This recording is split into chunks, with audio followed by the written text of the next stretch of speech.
Welcome to the Box Score Sports Podcast.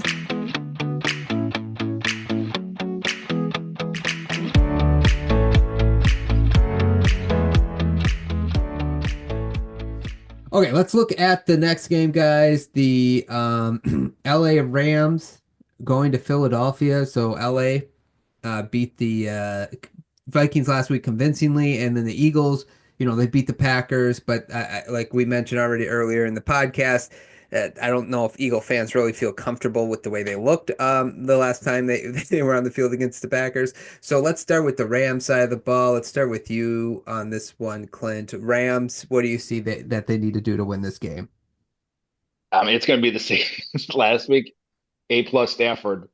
Um, Maybe this is a Cooper Cup game. The Eagles run a lot of zone, and he's good in those. Even though he's Cooper Cup has like disappeared the last 6 games, besides one or two catches. But Hmm. this might be a game where Quinion Mitchell is good. The Packers, I think, only threw at him twice. One was a pass interference, and the other was a pick. Um, but Stafford has got to be on it. He's got to be patient. He's got to get rid of the ball quick because the Eagles are going to come and they're going to come after him. Hmm. And, Stafford's prone to having those games where he holds the ball a second too long and he's not running. He's underhand flipping it 2 yards so he doesn't get a intentional grounding. But Stafford's got to play out of his mind. And it just worries me. Fly to Arizona, fly home. Now you got to come cross country. An early game for a West Coast team, 2 o'clock here. That's a noon kickoff for a West Coast team. It's supposed to be 40 degrees with the chance of some rain and snow. I like the Rams, but this feels like the deck is stacked against them after last week. I would say if there's rain and snow, it probably changes the way I feel about the game, like how it's going to play out. So that's important to know. Chris, what do you think the Rams need to do? I think they should probably try to play as close to the Packers game plan, at least on defense, as Hmm. possible. Like Thinking you, the same you're thing. going to absorb. Saquon's going to get. I forget what he ended up with in the Packer game. Um, you know, they limited the damage against him. They still handed it off to him. He got over 100 yards, I think. I'm pretty sure he Yeah, did. he did. Yeah, But he didn't break off any big runs except for maybe the one at the end that he you sat know on. he Yeah. he selflessly slid down and robbed the many gamblers of this nation of his touchdown, anytime touchdown bet. But besides that, they pretty much contained him. He didn't really break off anything more than like either there were some like third and longs where they did a draw play and he got 10 yards, but in the normal structure of the offense, he didn't really break any big gains. So try to absorb that, focus on stopping the passing game. Don't let AJ Brown beat you. Don't let Devontae Smith beat you, and make Jaylen Hertz stay in the pocket. Even when he did get out of the pocket, they had enough of a spy on him or an athletic player where he didn't have any. He's not a very. I, I guess I don't know if I want to say he's not fast, but he's not overly. He's not like Lamar Jackson Yeah, or he's not yeah. overly agile, like gonna juke people and spin move people and like hard to break down. He's just kind of big and strong. Sure. So the Packers did a good job of that too. Anytime that he tried to run with it, there was someone on him pretty quick, and they limited that completely. So I would say probably just copy that game plan on defense and hope for the best then.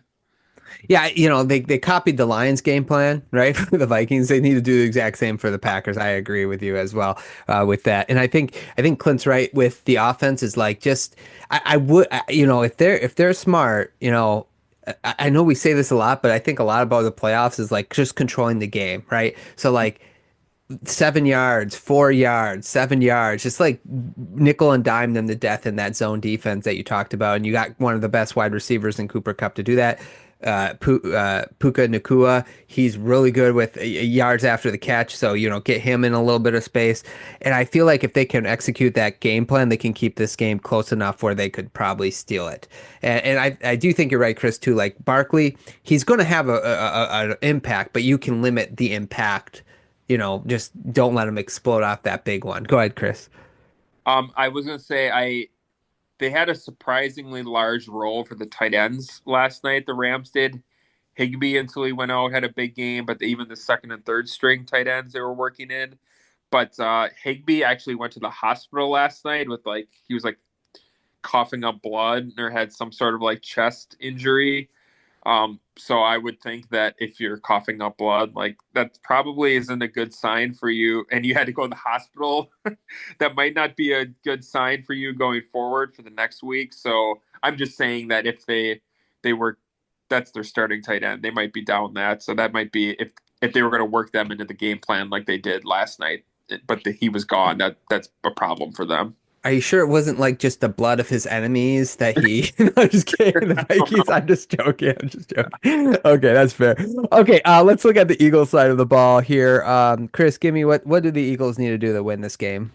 I think they got to get AJ Brown going because I just think for the vibes. I think if he plays multiple games where he gets 2 targets a game, he's not a guy that's going to be happy with that. He wants his numbers. So you're going to have to work some, 10-yard ends, get some easy completions and get him rolling that way. Yeah. For his first touchdown celebration should be him pretending to read a book and all the Eagles sitting around in a circle listening to him. That'd be a great, to play on it. Yeah. Clint, what about you? What do you think the Eagles need to do? They got to be patient. Jaylen Herz looked the part of someone who hasn't played football for a while.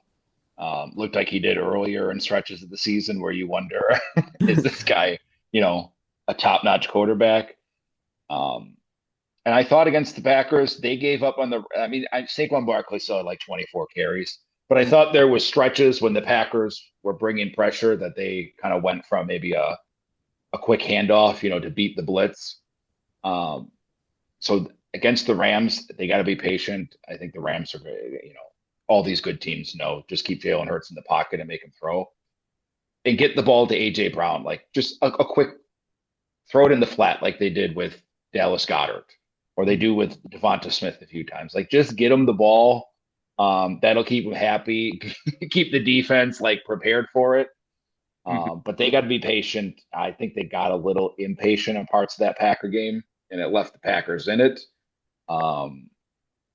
And they can't afford to do that a second week, hoping that the Rams turn it over 4 times so you can score 22 points total. Mm-hmm. Yeah. Yeah. And it's funny. I wonder too, part of it, I think they got to do is get to Stafford without bringing pressure because Stafford is one of the better quarterbacks when pressure is added. So can you get to Stafford with the front 4? Now, I think you're right, Clint. They'll, Fangio will probably bring blitz. But can you get to him then? Because otherwise you're putting your defense in a bad spot because he is one of the better quarterbacks under pressure. So we'll see what they do there. Okay, anything else to add for the Eagles? Moving. Okay, let's predict this game. Let's start with you, Chris. Who do you have winning this game? My head says the Eagles because I do think they still are just a better team. But I'm going to be reactionary and go with my heart and go with the Eagles look very mid and the Rams played a very impressive game. So even though I'm probably going to be wrong, I am going to pick the Rams 20-17. Okay. Clint? I'm similar to Chris. I want to pick the Rams, but just Stafford in the cold, rain, cross country, early start, with what's happened. I know it's galvanized them, but I always feel like it's a tough ask for a West Coast team to come east for an earlier game in the weather. So I think just by that, I will default to the Eagles in just another ugly game. Okay. The Eagles are favored by 6. I don't think they'll win by more than 6. Okay. I think it's just going to be a close, ugly game. And see, if I knew for sure there was going to be snow and blah, blah, blah, I would pick the Eagles too because that favors the running team. Always inclement weather. But I do kind of want to pick the Rams too because we're going to have one of these teams that we think, I think the Ravens, Bills, that's kind of a toss up, but one of these teams that we think what do you have? The Texans, Clint, right? One of those teams are going to win that we're not thinking about. Even the Commanders could be it, unfortunately. But because of the weather, I'm going to pick the Eagles as well. I'll say 23-20. Eagles. Thanks so much for watching this clip of the Box Score Sports Podcast. I hope you guys enjoyed. If you haven't yet, please subscribe to our channel. Follow us on Instagram and Twitter or X. And we'll talk to you guys real soon. See ya.